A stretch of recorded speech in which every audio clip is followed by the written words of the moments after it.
नमस्कार, यूपी तक में आपका स्वागत है और मैं हूं कुमार अभिषेक। आज बात राजा सुहेलदेव की। राजा सुहेलदेव के जन्म दिवस पर आज प्रधानमंत्री मोदी ने वर्चुअल तरीके से बहराइच के एक कार्यक्रम में शिरकत की।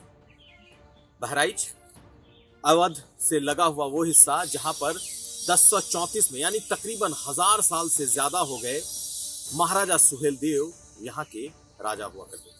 लेकिन आज की सियासत में महाराजा सुहेलदेव इतना प्रासंगिक क्यों है? सबसे बड़ा सवाल यही निकलकर सामने आ रहा है। आज 1000 साल के बाद इस तरीके से महाराजा सुहेलदेव को याद किया जा रहा है, जब मुख्यमंत्री, राज्यपाल, प्रधानमंत्री, तमाम लोग बहराइच में उनके उस जगह पर पहुंच रहे हैं जहां के बारे में कहा जाता है कि इस मिट्टी में महाराजा सुहेलदेव का प्रताप, उनकी वीरता मिली है। तो समझ लीजिए ये पूरी की पूरी सियासत है क्या। दरअसल 11वीं सदी में महाराजा सुहेलदेव बहराइच या यूं कहें अवध के इस इलाके के एक बड़े राजा थे, प्रतापी राजा थे, और जिन्होंने सालार मसूद गाजी, जो कि उस वक्त का एक ऐसा आक्रांता था जो लगातार रौंदता हुआ इस इलाके तक पहुंचा था, और उसे महाराजा सुहेलदेव ने न सिर्फ रोका था बल्कि लड़ाई में महाराजा सुहेलदेव ने उसे हराया और सालार मसूद गाजी यहां घायल हुआ और उसकी मौत हुई। ये तो उसका इतिहास, उस जगह का इतिहास, महाराजा सुहेलदेव का इतिहास। लेकिन आखिर इस सियासत को क्या? आपको बता दें कि उत्तर प्रदेश में 2022 में विधानसभा चुनाव हुए और महाराजा सुहेलदेव को पिछड़ी जाति, खासकर राजभरों का प्रतीक, राजभर जाति के आदर्श, और साथ साथ जो पासी जाति है जो कि दलितों में आती है, उनके आदर्श प्रतीक के रूप में सदियों से जाना जाता रहा। यह अलग बात है कि सियासत के चलते अभी तक वो प्रोमिनेंस उनको नहीं मिला था जो हाल के वर्षों में महाराजा सुहेलदेव को सियासी तौर पर मिला या सियासी तौर पर उन्हें देखा गया। पिछले चुनाव में ओम प्रकाश राजभर की पार्टी सुहेलदेव भारत समाज पार्टी जीत कर आई बीजेपी के साथ, और आज राजभर पॉलिटिक्स एक अलग ही आयाम ले रहा है। सिर्फ राजभर एक जाति नहीं है, बल्कि कहा यह जा रहा है कि जो पिछड़ी जातियों के भीतर जो अति पिछड़ी जातियों का ब्लॉक है, उसे ओम प्रकाश राजभर की पार्टी लीड करती है, और यही वो सियासत है जो बीजेपी अपने कब्जे में लेना चाहती है।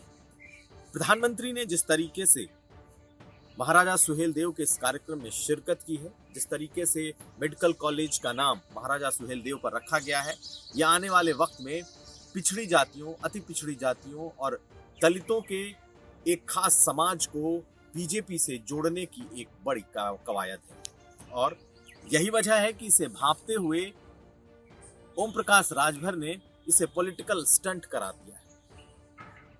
हालांकि राजभर जाति पिछले कुछ चुनाव से बीजेपी के साथ दिखाई दे रही है, लेकिन ओम प्रकाश राजभर के अलग हो जाने, ओम प्रकाश राजभर के बीजेपी के खिलाफ मोर्चा खोल देने, बीजेपी के खिलाफ एक नया गठबंधन बनाने की कोशिशों के बाद ये माना जा रहा था कि बीजेपी का जो वोट बैंक है, जो कोर वोट बैंक है, जो पिछड़ी जाति का वोट बैंक है, उसमें सींध लगाने की एक बड़ी तैयारी चल रही है, और जिसके केंद्र में ओम प्रकाश राजभर हो सकते हैं, जिसके केंद्र में अति पिछड़ी जातियां हो सकती हैं, और उसी को काउंटर करने के लिए ये एक बड़ा सियासी कार्यक्रम हुआ है। बीजेपी को अगर हम बात करें तो उसे ये राजनीति सूट भी करती है, क्योंकि सालार मसूद गाजी, जो कि उस वक्त के आक्रांता थे, कहते हैं कि इस्लाम के उस वक्त के इस्लामीकरण में उनका बड़ा रोल था, और उसे रोका था महाराजा सुहेलदेव ने। तो ये बीजेपी की राजनीति को भी सूट करता है।